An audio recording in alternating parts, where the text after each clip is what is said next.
All right, folks. Oh, wait, what a great way to begin this Sci-Fi podcast, with the clearing of phlegm. Perfect. Apropos, because I'm going to be talking about War of the Worlds, where germs are a major part of the plot.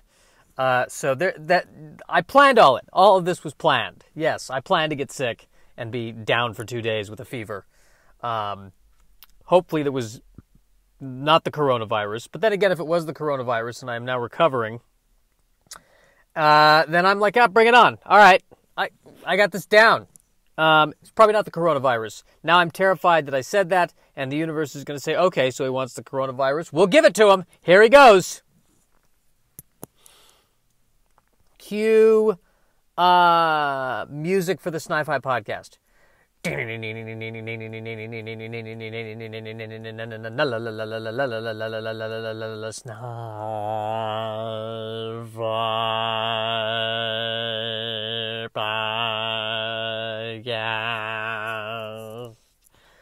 want a more modern score, so it's a little less John Williams, a little bit more like how they do it now in the Matrix trilogy and the movies today. It's just basically one note, very ominous, and it's very depressing, and every character is on the verge of tears as our society is about to crumble. That's closer to the 2020 speed.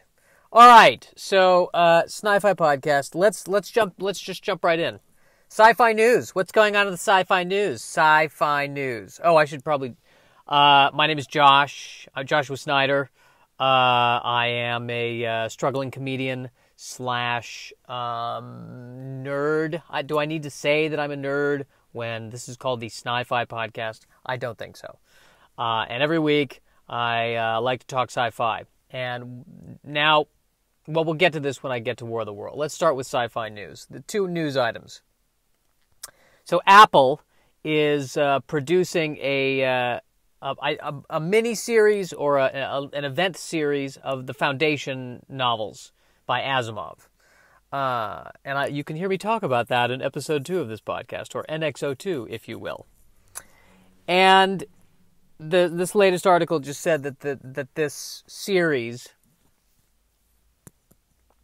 is going to be massive. It's going to create 500 jobs. It's going to be a huge, epic, sweeping series on Apple. Here's what I find interesting. The whole crux of Foundation is that it's about the fall of the Galactic Empire way far in the future, and the Foundation is basically a collection of scientists who were sequestered from the fall of the Empire and create their own new empire rooted in technology in an effort to avoid a prolonged period of dark ages. And it just feels to me like in the world right now, we are at the fall of the empire, and of all of the organizations out there, Apple feels to me most like the actual Foundation. And if we follow the plot of the book, 200 years from now, we're going to be in the dark ages, and Apple is going to be like the new emergent empire, and we're all going to think that what they do is pure magic. And they're going to, they're not going to be called the Geek Squad or whatever, the Genius Bar. They're going to be called Wizards, Apple Wizards, and they're going to present their magic phones, their magic wands that can tell us the weather and tell us how much we've been exercising, and we're going to be amazed by that power. So I find it ironic that the Foundation is basically producing a show about the Foundation. They're planting the seeds for reprogramming us. So, good. That's not only is that sci-fi news, that is your future. Other bit of sci-fi news. Final Fantasy VIII, the remake. And I think that's the title of it. Which I think, or it might just be Final Fantasy VIII Remake. I think that is the official title of it. Can I say that is the greatest title ever? Why can't I just so want a movie to do that? Any movie that's a remake, to just call it, whatever it is, Charlie's Angels, the remake. I think that's hilarious. I love that. Call it what it is. Spider-Man, cash grab. Doom, the rights are about to revert back, so we have to make a movie or we're going to lose the rights. That should just be in the title. Anyway, so Final Fantasy VIII is coming out, and like many Final Fantasy fans, I am looking forward to not actually playing the game, but watching YouTube video highlights of other people who have played the game, and doing that on a Sunday night instead of being in love. The thing I remember from the original Final Fantasy VIII, which is, by the way, the original Final Fantasy VIII, this is a remake of the original version of a sequel. And the whole thing, need I remind you, the whole thing is called Final Fantasy. I've heard other comedians point that out. The notion of Final Fantasy VIII Remake. We've gone so far beyond final. We really have. The final is no longer the word that they should be using. Final should be in, in quotes. I mean, I hope the next one is titled Final Fantasy. We're just going to keep going until you stop buying this product. That should be the title of it. But my favorite part about the Final Fantasy game that I remember watching my friend play back in the day, this would be the 90s, back before there was TikTok. If you can believe it, children. You spoiled children. My favorite, I remember what he did is he went to this, I don't know if it was a secret level or it was this level that you didn't have to go to win the game, to get this spell, and it was called Knights of the Round. And basically what it would do is it would summon, the character would summon these 10 knights. I think they were supposed to be the Knights of the Round Table, but it was just called Knights of the Round. I don't know why they didn't want to include table. Maybe there were copyright problems with an ancient Arthurian legend. I don't know. But it would summon these 10 knights. I don't know from where. I don't know what the knights would be doing when they're not being summoned. Perhaps just going about their lives. Maybe it's like the Coast Guard or the Reserve. It's like, yeah, honey, we'll meet Linda and Jared later. We'll meet them at... Oh, wait a minute. Wait. I'm being summoned. The other 9 knights and I have to go stab something. Yeah, tell Linda we'll do it next week. And these 10 knights would just basically appear and they would take turns slashing at the bad guy. And I remember that my friend got this special spell and he's about to face off against the ultimate bad guy. It's the end of the game. Everything has been leading up to this, and he spent literally an hour prepping. I don't know how you can prep in a game, but like just going through all his weapons and just making sure all the weapons are primed and prepped. Literally, it was an hour preparing to fight this guy. He goes in, he clicks Knights of the Round, the 10 knights come out and they slash him. He clicks Knights of the Round again, the 10 knights come out and slash him again, and he wins the game. And it was just, I sat there and watched him for an hour, putting materia here and gold coins there on a screen. None of this even exists. It's not even, it was like watching an hour of somebody working on the Excel spreadsheet for a war or something. And then he goes through and he does Knights of the Round and he defeats him. And I just hope that is in Final Fantasy the Remake, where you just find Knights of the Round and then you win the game. That's all you have to do. 10 knights come out. It's very dramatic, fun to watch. Very, very dramatic. Almost a little too long. I mean, how many times can you see a knight come out of energy and stab someone before you go, we get it. Just, deduct the hit points and let's move on.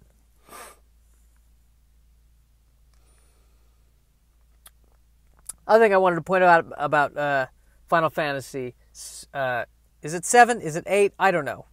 The remake. 7. It's 7. It's not 8. Did I say it was 8? If it's 8, I'm sorry I said it was 8. I think it was 7. Yes, pretty sure it's 7. Main character's name is Cloud. That's fine. That's a fine character name. That's good. I know his real name was Melvin, but we won't pry. So, Yes, I've noticed that the plot of Final Fantasy VII involves eco-terrorists trying to save the world from an evil corporation, or something to that effect. And that's... even the people writing video games are trying to help. They're trying to say, hey, there's a problem. We all know there's a problem. We all know there is a problem with our world, and the people in power are destroying it. Does putting that in the game help? Or are we just, spinning our wheels, not doing anything, just distracting ourselves with this game? Or perhaps, does the game give us, even if it's false hope, or the hope that we can actually go in and do something, and find 10 knights to come out here and stop these corporations? If I could summon 10 knights to just come out, fly out, and just stop the rampant destroying the rainforest, do you think I wouldn't? All right, so War of the Worlds. My original intent when I did this podcast was I wanted to actually read these books and then talk about them. I have not read the book War of the Worlds, but I feel like I have, because I've seen the Spielberg movie. I've learned all about the Orson Welles radio play. I saw a movie about the Orson Welles radio play, and I've seen 19 other invasion movies where aliens invade, and I feel like I have read the book. So, am I cheating here by just reading the Wikipedia? Absolutely. Am I a bad person for not following through and reading the book and then reading the Wikipedia? Very bad. I am a very bad person. I don't feel good about this. I really don't. But by the same token, I'm going to do this anyway. The other thing I want to say, too, is that if anyone is listening to this in the attempt that they have to write a book report about War of the Worlds, or they have to write a book report about any of the books that I talk about, whether I read them or not, this podcast should not be used for anything constructive.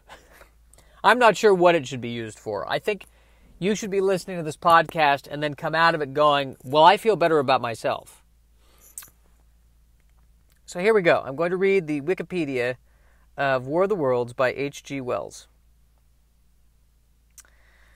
All right. The narrative opens by stating that as humans on Earth busied themselves with their own endeavors during the mid-1890s, aliens on Mars began plotting an invasion of Earth because their own resources are dwindling.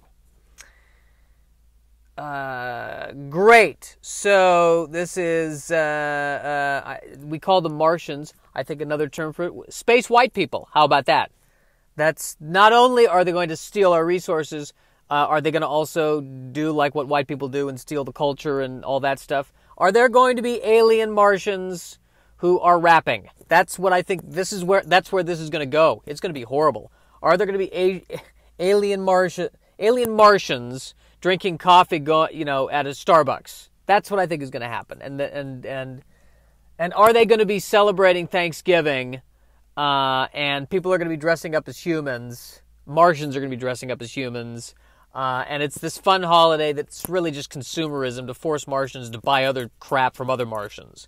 That's where this is going. That's my theory. Here's my question. If aliens invaded today, part of me feels like I would be protected, not by the military, but by Disney. I don't think Disney would allow anything to happen that's going to affect Disney. I just think the aliens would come in and Disney would go, "Excuse me, you're not part of the slate. This isn't on our docket. No. We've got a Star Wars series that's dropping at the end of 2020. So whatever you're planning, you gotta let us in on your timetable. We own you. We acquired you 2 years ago. Yeah, we own Mars. Yeah. No. In fact, we're going to be shooting in the next Star Wars movie at Mars. Did you get the pre-production schedule? Yeah, get your tripods out of here. That's fine. Unless one of the tripods can actually hold a camera, because we're shooting this. We're trying to get this Obi-Wan thing up and running. The scripts, we're not happy with the scripts. I mean, have any of you written a event series before? All right, so moving on. The narrator, who is unnamed throughout the novel. You know, I don't know why. I don't know why. Granted, I've never read this book. But suddenly I find myself, for some reason, hating books and movies where we don't know what the name of the narrator is. Just pick a name. Just stop it. Oh, are they an everyman? Is that what you're saying? Oh, they represent all of us? I don't want to hear that. Pick a name. Make a decision. Pick a name. Call the guy Tim Gubenstein. That's going to be his name. I'm going to call him Tim Gubenstein. That's what I'm going to do. I don't care what Wikipedia does. This is what I'm doing. So, the narrator, Tim Gubenstein, is invited to an astronomical observatory at Ottershaw, where explosions are seen on the surface of the planet Mars, creating much interest in the scientific community. That's fun. They're seeing explosion on Mars. They're invited over. I'm sure there are refreshments that are being offered at the What I love about this is that this feels to be classically British, where there's explosions on Mars, and this, it feels very much like, yes, there's an explosion on Mars. We're going to come investigate. Why don't you come over tonight at 8:30? There'll be tea, and crumpets. It'll be delightful. Mrs. Stebbins will be there. Like, what I like is that even when there's a crisis brewing, somehow there's an evening. We're going to make an evening of it. Whereas in America, get the scientists together, get General Hansen on it. There's urgency and fear and how, killing. I don't know. I'm teetering on going into an Eddie Izzard routine with this, so I got to be careful what I say about this. But just the notion, you're invited over. Hey, come check this. It feels, the word invited feels odd to me in this situation. Invited connotes you're going to a party. This feels more like, hey, get over here, check this out. This is a problem. Invited is like, what are you doing later? I don't know, I was going to just read something. Well, listen, we're noticing that there's these explosions on a planet that's right next to ours. You want to come over and take a look if you're not doing anything? Yeah, I think I will. All right, good. All right. Months later, a so-called meteor lands on Horsnell Common near Tim Gubenstein's home in Woking, Surrey. Whenever they always invade near where the author is from in these alien invasion stories, or they always invade near where the thing is produced. So in Doctor Who, they're always invading Britain. Independence Day, they're invading New York and L.A. They're always So I, as someone from Aurora, Colorado, I feel like I should write an invasion story where they land in Aurora, and I think they come out and they go up to one of the humans and they go, "Excuse me, where's the capital? Where's the important place? Denver? Okay, thanks. Sorry, we couldn't figure it out. It's weird because your city seems to be as big as, if not bigger than Denver, but you're not the capital, right? That's what we thought. Okay, now we don't need 15 malls. We need the capital. Thank you."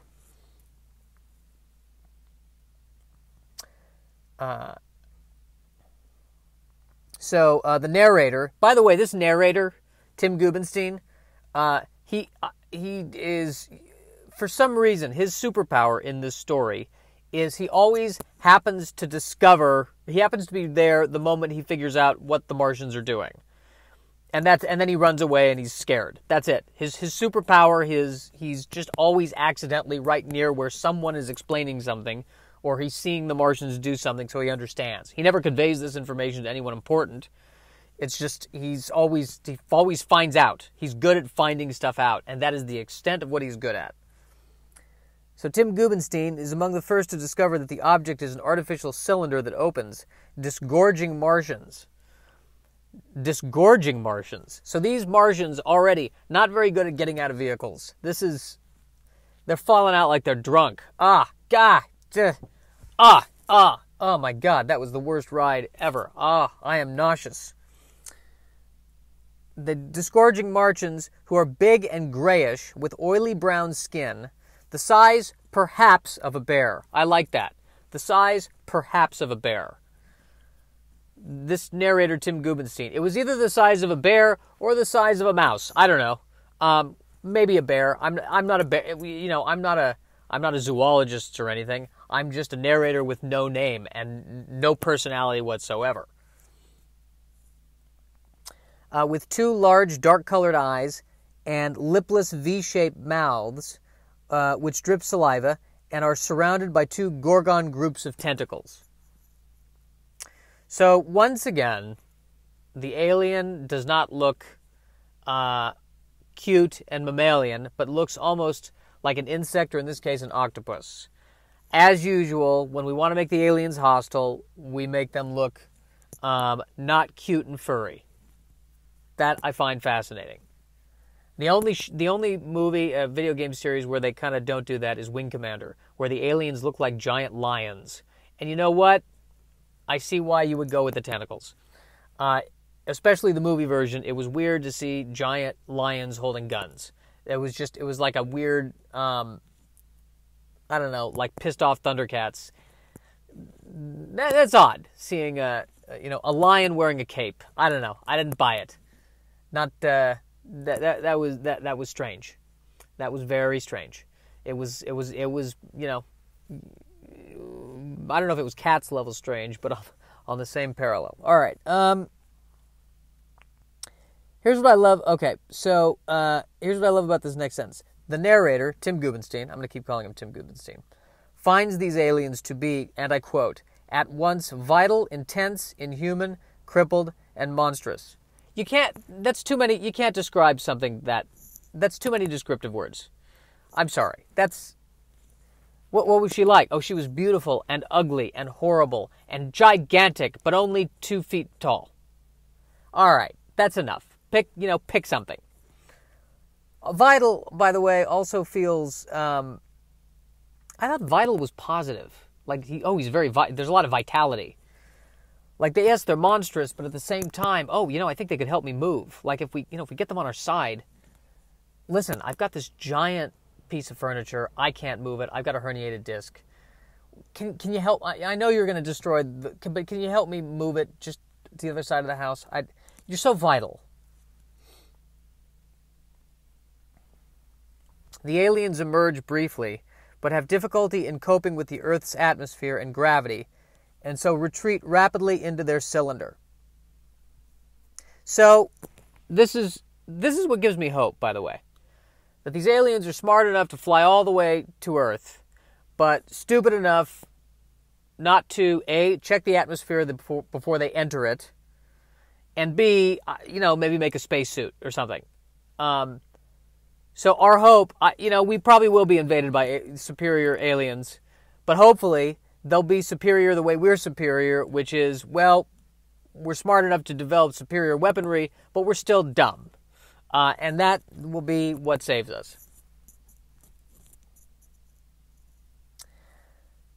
A human deputation, which includes the astronomer who invited Tim over in the first place, approaches the cylinder with a white flag, but the Martians incinerate them and others nearby with a heat ray before beginning to assemble their machinery. So, maybe I need to read the book to figure this out, but why would they assume that the Martians would know what a white flag is? That would be my first question. I think to the Martians, the white flag... Oh, good, it's easier to aim. Thank you. That's so nice of them to do that. Why can't the other ones be like that? I don't know. That'd be nice. It would be nice. Military forces arrive that night to surround the common, including Maxim guns.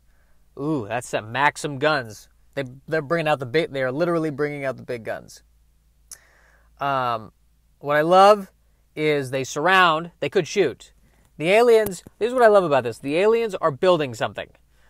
They're trying to build something. Now would be the time to attack, when they're trying to build... Like they're assembling an IKEA tripod. And that's... I'm telling you, the best time to attack me is when I'm in the middle of being frustrated with... What is this? I know it says 3 legs, but there's 4 legs here. What do I do with the 4th leg? The population of Woking and the surrounding villages are reassured by the presence of the British Army. And I feel like if my mother were in that situation, she would already be with me and Dad en route to the opposite side of the planet. Oh, no. We're not reassured by... No. We're not reassured by the Army. Everything could be going great in the world, and my mom will not be reassured. Everything could be great. It could be perfect. The world could be... I feel like even in heaven, Mom is going, okay, well, I mean, how sturdy are these gates? I mean, God is all-powerful, but in case, if something tries to storm the gates, what are we talking about? You know, how... Can I get a cloud that's deep within and not next to the gates, please? Thank you. A tense day begins with much anticipation by the narrator of military action.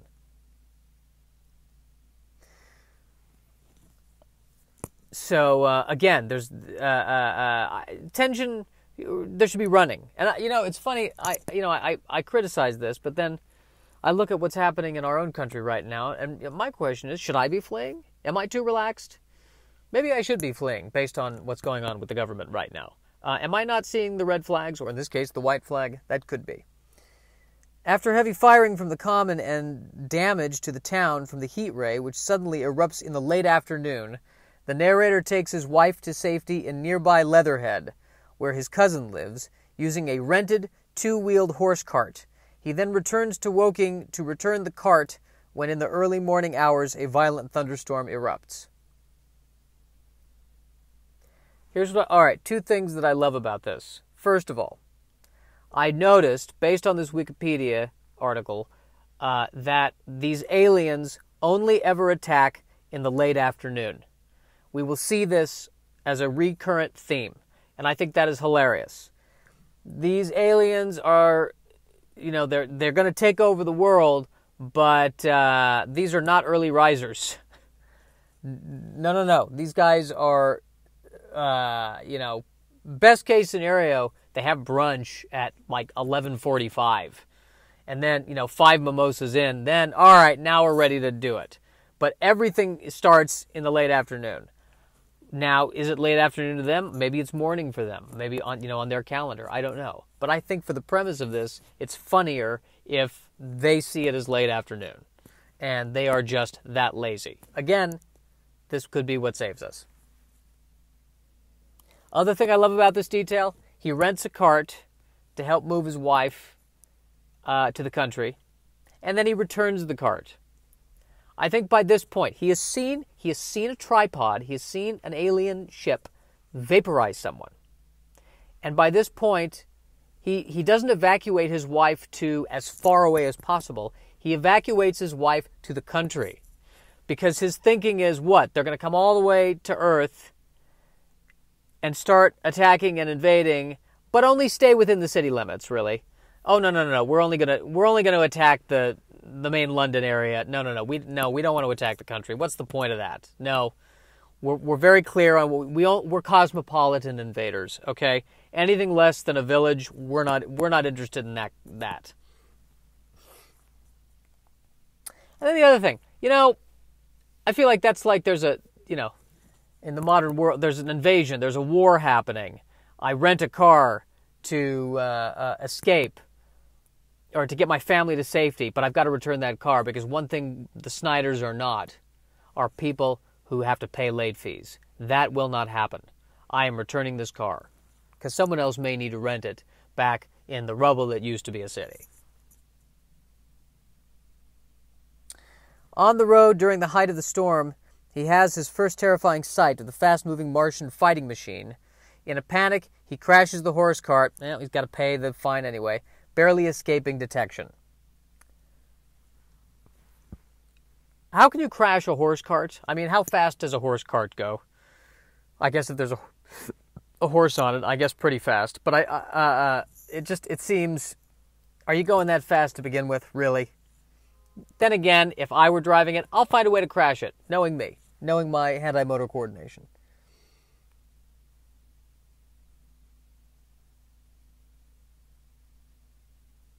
I like that it's described as the first terrifying sight of the war machine.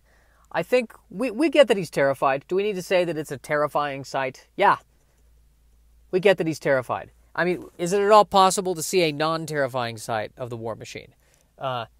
Well, I saw the War Machine, and it was actually, I mean, I knew it was dangerous, but it didn't look scary. It looked like, frankly, it looked like a Toyota Tercel. At first, it seemed quite benign, and it was only when it started shooting people that I went, this Tercel is, got to avoid this thing. He discovers the Martians have assembled towering three-legged fighting machines called tripods, each armed with a heat ray and a chemical weapon, the poisonous black smoke. Ah, great. Great. So, not only does it fire a heat ray, but you're saying a heat ray, but you're saying these things also vape? Great. Just great. So, on top of everything else, they're douchebags. That's not fair. That's a sweeping generalization to people who vape. I immediately apologize to all vapists. Is that what you're called? Vapists? And by the way, stock joke. Vape equals douchebag. I've heard 19 comedians say it already. I feel ashamed. I have destroyed the art. I immediately issue an apology and apologize for that. I could re-record this whole thing. I don't want to, though. So I'm just going to own it and say that's not good. Poisonous black smoke. That could be a lot of other things. But then, when I think about it, it's this giant tower that can walk, but it emits poisonous black smoke. So really, it just reminds me of any modern factory. Are you sure we're being invaded by Mars, or are we being invaded by the Mars Corporation? Hey, see what I did there? Comedy. These tripods have wiped out the army units positioned around the cylinder and attacked and destroyed most of Woking. Which, I don't know, is like what, 3 Kmarts? Taking shelter in his house, the narrator sees moving through his garden a fleeing artilleryman, who later tells the narrator of his experiences and mentions that another cylinder has landed between Woking and Leatherhead, which means the narrator is now cut off from his wife. My question is, did he secretly, or not so secretly, try to get cut off from his wife in the first place? Maybe this was an excuse to get away from the wife. Honey, why are you returning a horse cart, a rented horse cart, where there's a war zone? It's important. It'll be good. It'll be good. It's important. I need to do that. And the reality is, he would rather risk dying than spending an evening in the country with his wife. Their relationship could be that tense. We don't know. The two try to escape via Byfleet just after dawn, but are separated at Shepperton to Weybridge Ferry during a Martian afternoon attack on Shepperton. Again, the afternoon. They should just know not to do anything in the afternoon. But the Martians, they wait an afternoon. All right, is everyone conscious? Is everyone awake? Yeah. All right, I know, it's 2 in the afternoon. I know normally we don't do it this early, but let's try to blow up some more cities. One of the Martian fighting machines is brought down in the River Thames by artillery, as the narrator and countless others try to cross the river into Middlesex, and the Martians retreat to their original crater. Inconsistent technology here, because it seems like they defeated all the army before, but somehow this artillery got through. I think that means it points to my theory that the Martians are idiots, and that one of the Martians, named Ted, just didn't have the shields up. What do you mean he didn't have the shields up? He didn't have the shields up. Well, I'll tell you why he didn't have the shields up. Normally, we would do this attack in the mid-afternoon at 3, but you had to get us up earlier at 2. He was groggy. He forgot to turn on the shields. So there you go. This gives the authorities precious hours to form a defense line covering London. What precious hours? They know they have until the next afternoon. And I don't know. That's interesting. The tactics in this story, they just keep setting up a perimeter, which seems like not a good tactic already. This superior alien force, I would imagine guerrilla-style fighting would be better than this. This is no. Let's make a line where we all are, where they can clearly see where we all are, and set up a bunch of stationary weapons, and that way it'll be so much easier for them to just vaporize us.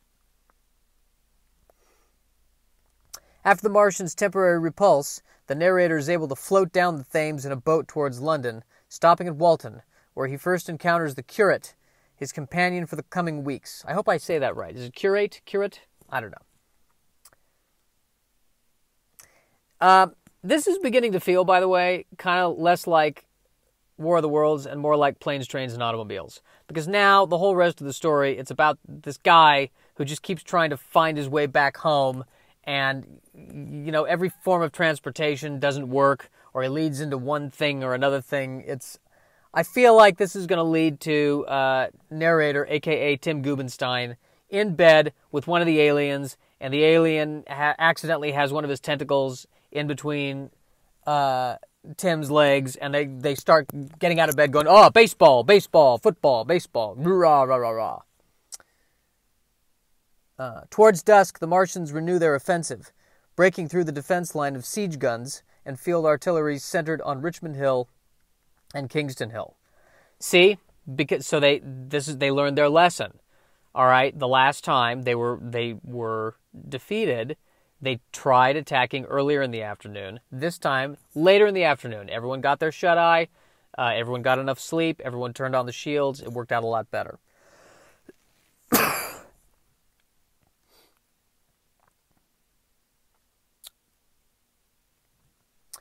All right, so now there's an exodus of the population of London that's happening. And this includes the narrator's younger brother, also doesn't have a name, a medical student who flees to the Essex coast after the sudden panicked pre-dawn order to evacuate London is given by the authorities on a terrifying and harrowing journey of 3 days amongst thousands of similar refugees streaming from London. So I think the narrative shifts to the guy's younger brother. We have no idea why. I can only speculate that it's because we're sick of watching Tim Gubenstein flail from one bad decision to another, so we need now to change to a different protagonist who's not an idiot, just for a change of pace. All right, the brother encounters Mrs. Elphinstone and her younger sister-in-law just in time to help them fend off 3 men who are trying to rob them. Who cares? That's my question. What does this have to do with... inevitably, in every invasion movie or story, there's always a subplot of, like, I don't care about the young single mother who's trying to get back to her child and redeem herself as the single mother. Get back to the alien ships blowing things up. That's what we came here to see. I mean, how deep are they going to go with these subplots? And then after he saves them from the robber, they come onto a country manor where Mrs. Stebbins, the wealthy widow, has been killed in the kitchen. And now there's 5 suspects, and he has to figure it out using the powers of deduction. This could be a whole other novel right here.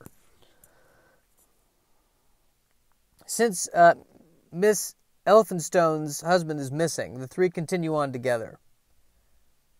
Or is it Elphinstone? Yeah, Elphinstone. Again, why do we care? I don't know. Why are we... Why? It's like watching... It's like watching Jaws, and in the middle of it, we switch from the sheriff and the scientist and the hunter to, the accountant back on the island. And he's like, oh, God, we're really losing money because we had to close the beach. Oh, God, we're really losing money because we had to close the beach. I got to take a break from this. I'm going to go get something. I'm going to get a taco. Yeah, can I get the chicken tacos? We're out of tacos. What do you mean you're out of tacos? This is a taco stand. We're out of tacos. We can do a burrito. How can you do a burrito but not do a taco? Well, we don't have the taco shells. Well, can I get... What about a soft taco? We don't sell soft tacos. What's the difference between a taco and a burrito, really? Look, we can give you the burrito. All right, well, normally I get my tacos without beans. Can I get the burrito without beans? Yes. All right, can I also get, maybe a little less lettuce, a little bit more cheese? Yes. Okay, great. Then I guess I'll have that, although, you just made what I wanted anyway. Yeah, but we're going to call it a burrito. Well, you know what? Whatever you need to do to get through your day, that's fine. And that goes on for another hour. That'd be like, why was that part of the movie? What? All right, after a terrifying struggle to cross a streaming mass of refugees on the road at Barnet, they head eastward. What I love about this specific thing, though, is that the real terror is waiting in line. That might be more scary than the aliens, frankly. Just the seeing the line going, oh, God. Just that moment of the reality of the waiting in line. That's what makes me avoid amusement parks. Just that moment when you see the line. Nothing's worse. Oh, God. No. Life is finite. Now it's even more finite. 2 days later at Chelmsford, their pony is confiscated for food by the local committee of public safety. That shouldn't be funny, but it is to me. I think it's the fact that it's a pony. That's really harsh.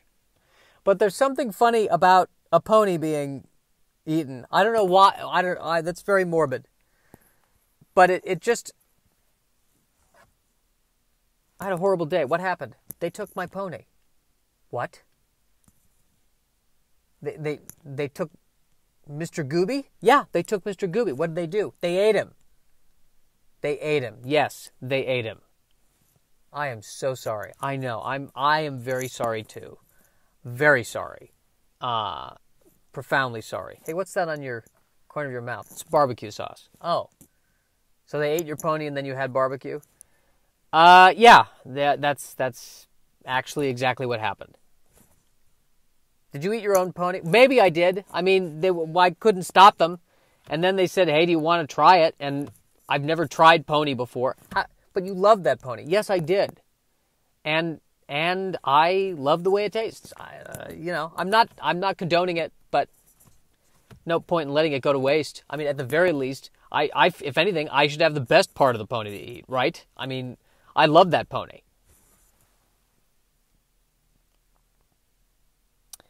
They press on to Tillington and the sea.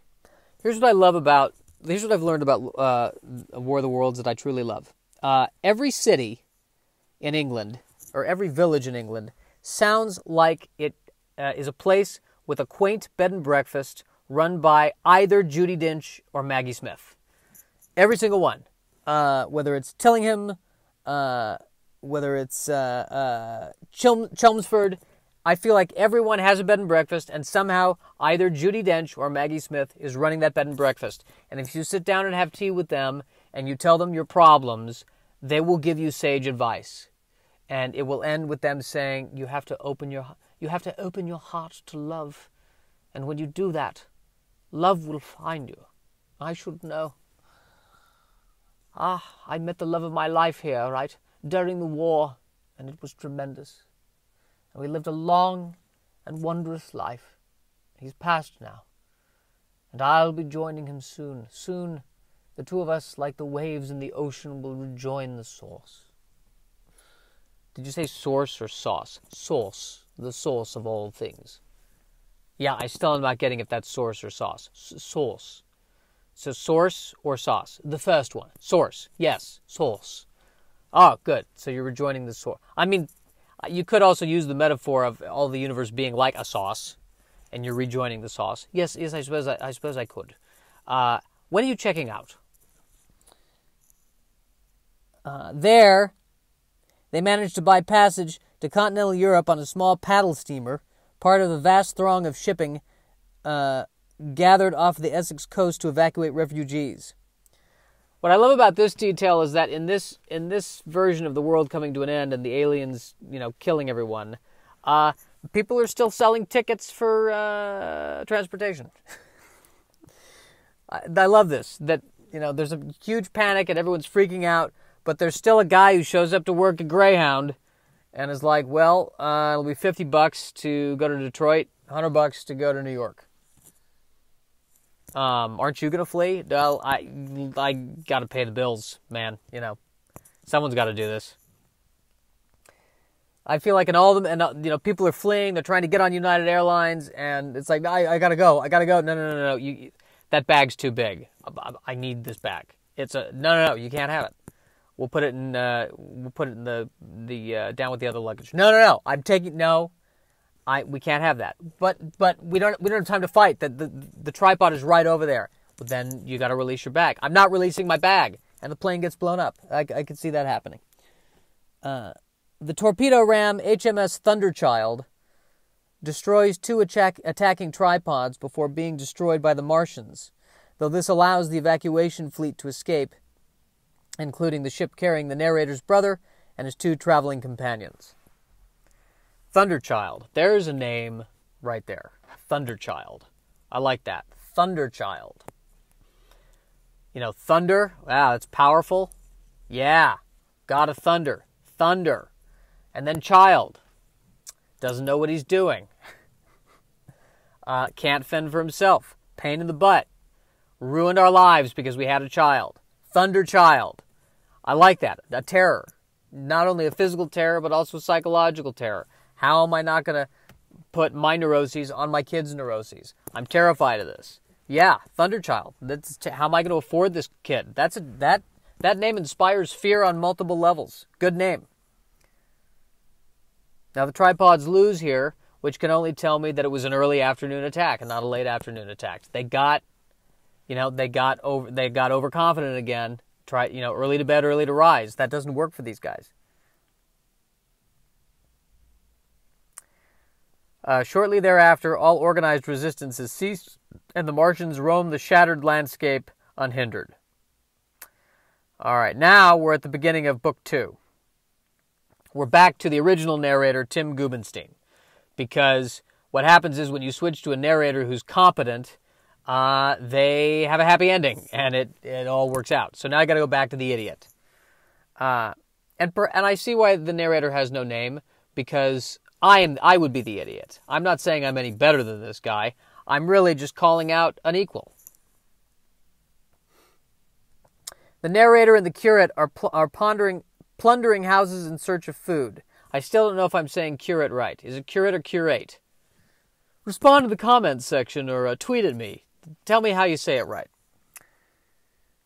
This makes me want to go...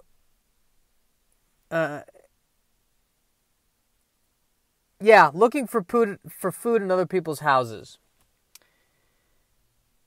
I find that exciting, actually, because number one, I don't have any food in my place. And even when I was growing up, the food we had was organic and boring.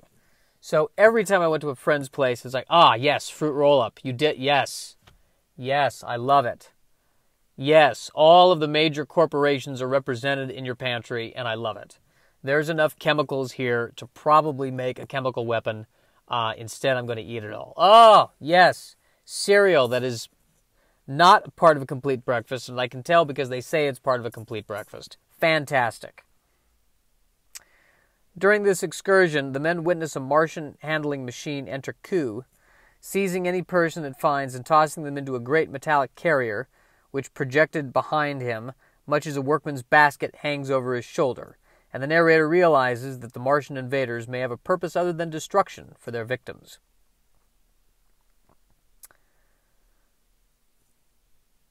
Once again, it's just how is this guy always in the wrong place at the wrong time? This, you know what I think? I think that deep down he wants to be in the wrong place at the wrong time. That he's self-sabotaging. I bet he's the guy who wrote, 90% of a novel and then stopped and then threw it out. It was like, no, it's not good enough. He needs some Tony Robbins. That's what he needs. He needs some positive affirmation. Definitely. At a house in Sheen, a blinding glare of green light and loud concussion attend the arrival of the 5th Martian cylinder, and both men are trapped between the ruins for 2 weeks. There's such a difference between this guy and his brother that it's phenomenal. I think his brother, he saved those 2 women. I'm telling you, as soon as they got on the ship, threesome. That's what happened. Total threesome. Talk about a tripod. Bang, bow, and a bow wow. Meanwhile, this guy, it's almost like the main narrator is the brother in Everyone Loves Raymond, and the other guy is Raymond, and and just everything that could go wrong is going wrong with the brother. The narrator's relations with the curate deteriorate over time, and eventually he knocks him unconscious to silence his now loud ranting. But the curate is overheard outside by a Martian, which eventually removes his unconscious body with one of its handling machine tentacles. Yeah, that's a likely story. I think he just killed the curate, and this whole thing is just a wacky defense. There wasn't even a Martian invasion. He killed a guy. That's the only thing that happened. The reader is then led to believe that the Martians will perform the fatal transfusion of the curate's blood to nourish themselves, as they have done with other captured victims, viewed by the narrator through a small slot in the house's ruins. So they're Martian vampires. All right, Martian vampires, of course. We're just going to keep making this scarier and scarier and scarier. Martian vampires. Terrific. No Martian vegans, no Martian ordering gluten-free bread. That has to be a thing. I mean, if there are some humans that are meat eaters and some humans that are vegans, surely there are Martians that are like, no, we don't. We'll just have salad. We'll just have kale. We only eat ponies. That's all we do. We're not monsters. The narrator just barely escapes detection from the returned foraging tentacle by hiding in the adjacent coal cellar. Can I say at this point, I don't want to read this book? Not because it's bad, just because I don't want to be this nervous. I'm already terrified. I don't need this. Eventually, the Martians abandon the cylinder's crater, and the narrator emerges from the collapsed house where he had observed the Martians up close during his ordeal. He then approaches West London. Again, why is he going towards the center of this? This guy, I'm telling you, should have been more like his brother. That's what his parent. Why can't you be more like Ron Gubenstein? If you were more like Ron Gubenstein, you'd have a threesome right now on a lovely cruise. But instead, you're walking towards the epicenter of the insanity. What is wrong with you? En route, he finds the Martian red weed everywhere, a prickly vegetation spreading wherever there is abundant water. Now, of course, somebody had to try to smoke this, I'm sure. It's already been tried, and I don't know what it's like, Martian red weed. You know, it's half molly, half meth, who knows? You're sexy, and at the same time, you want to paint your house. On Putney Heath, once again he encounters the artilleryman. I don't think I've noticed that everyone covers a lot of ground in this story. And everything happens in a different suburb. One thing happens in each suburb. It almost feels like I'm playing Legend of Zelda here, for God's sake. Once again, he encounters the artilleryman. Is it the same artilleryman who persuades him of a grandiose plan to rebuild civilization by living underground? But after a few hours, the narrator perceives the laziness of his companion and abandons him. That right there is hilarious. In spite of the fact that it's the end of the world and everyone is dead, there's still that guy, that dude, who's like, I got it all figured out. I got it all figured out. This is what we're gonna build our own civilization, man. You want some of this red weed? It's really this is some really good stuff, man. This red weed, man. We build our own underground civilization, okay? And let the Martians do whatever they want up here. It's underground. It's all underground. Now, the first thing you're going to say, well, whoa, what am I going to do to get sun? Dude, skylights. Solved, clearly. Well, how am I going to get around? We're going to build tunnels. And we don't have to build it. Like the moles, we'll just train moles to do it for us. Why are you leaving, dude? Where are you gone? Where are you gone, man?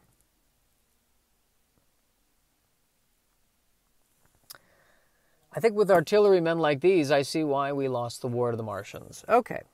Now in a deserted and silent London, slowly, Tim Gubenstein, the narrator, begins to go mad from his accumulated trauma, finally attempting to end it all by openly approaching a stationary fighting machine. See, but the mistake was he's doing it in the morning, not the afternoon, so no one's there. He should know better by now. To his surprise, he discovers that all the Martians have been killed by an onslaught of earthly pathogens to which they had no immunity. Quote, slain after all men's devices had failed by the humblest things that God in his wisdom has put upon the earth. Unquote. So here's my question. All right, they were killed by germs. Were they the common cold germs, or were they sexually transmitted diseases? Because if they were sexually transmitted diseases, There are chapters of this book that have gone missing and that need to be found. Because that right there, that's a kind of a tangent that I'm interested in. Maybe there's a third brother to the narrator who had a different take on this and is like, wait a minute, guys, we're going about this the wrong way, okay? Let's stop. If our weapons don't work against them, let's try something else. Maybe they're here because they have needs. And 2 days later, all the aliens are dead of gonorrhea.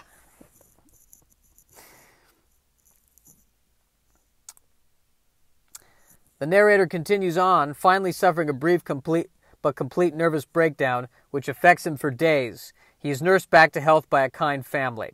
So at this point, let's go ahead and just say that he's Jewish. I think, are we in agreement? Eventually, he is able to return by train to Woking via a patchwork of newly repaired tracks. At his home, he discovers that his beloved wife has, somewhat miraculously, survived. Here's the other thing. I want to see the book from her point of view.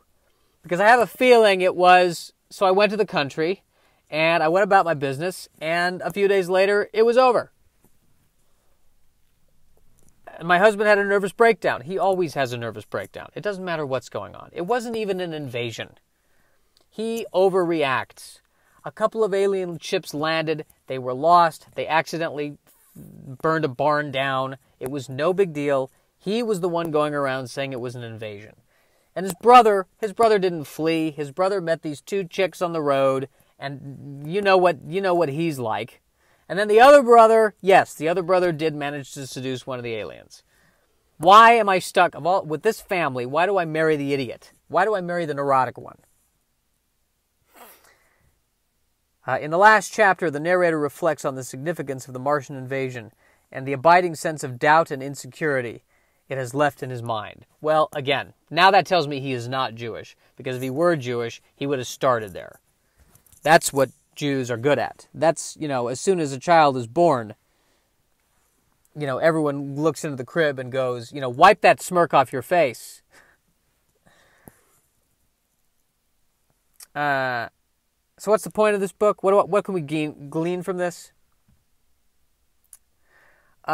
The other thing, too, I'm going to go back really quick to the guy's wife. You know what it kind of reminded me of? It reminded me of the 90s sitcom wife. The voice of reason who's there with a sly, sarcastic quip, who's the foil to the idiot. That's what it reminded me of. All right, anyway, what's the point of the book? Well, we're helpless against the forces of a hostile and a different universe, unless you are a quote-unquote sitcom wife. Then apparently you'll be fine. But moreover, why does it seem to me like the people who don't freak out, it doesn't seem to me, this is what I've noticed, the people who don't freak out go through the same horrible things that people who freak out go through. And the freaking out never seems to help. I say this from personal experience. I wish I could be the person who doesn't freak out. I wish I could be the sitcom wife in this situation. Or the wife. Yeah, they came. I don't know. It was fine. I just, I made some toast. I didn't make that much noise. And they came and they went. I don't know what to tell you. Here's another thing. I think what we think is bad might be good. And maybe there's a reason for it. Maybe there's why are all these diseases? Maybe there is a grand design. Maybe it takes the negative and the positive working together. Maybe there is a plan. The creepy part of that is I don't know what part of the plan I am, and I don't care about the greater good. I care about my good. I know that's wrong of me, but, well, what can you do? Maybe we need to trust in the workings of the universe, no matter how bad things get. Could that be another theme?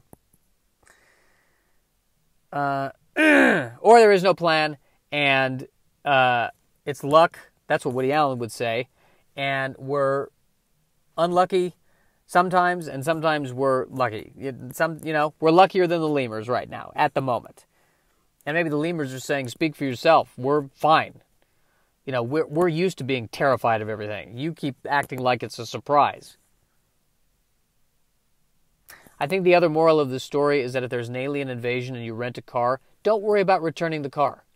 Go ahead and just pay the fine. That's my suggestion. All right, well, that's War of the Worlds for you, guys. And this podcast is an hour and 12 seconds now. If you still are listening, good for you. If you're not listening, then does anything I say matter at this point? Now we're entering into the realm of quantum physics. Schrodinger's cat. Yeah, there you go. Another thing I'll pretend to understand. Well, that was War of the Worlds. Snide cast out. I'll see you tomorrow afternoon.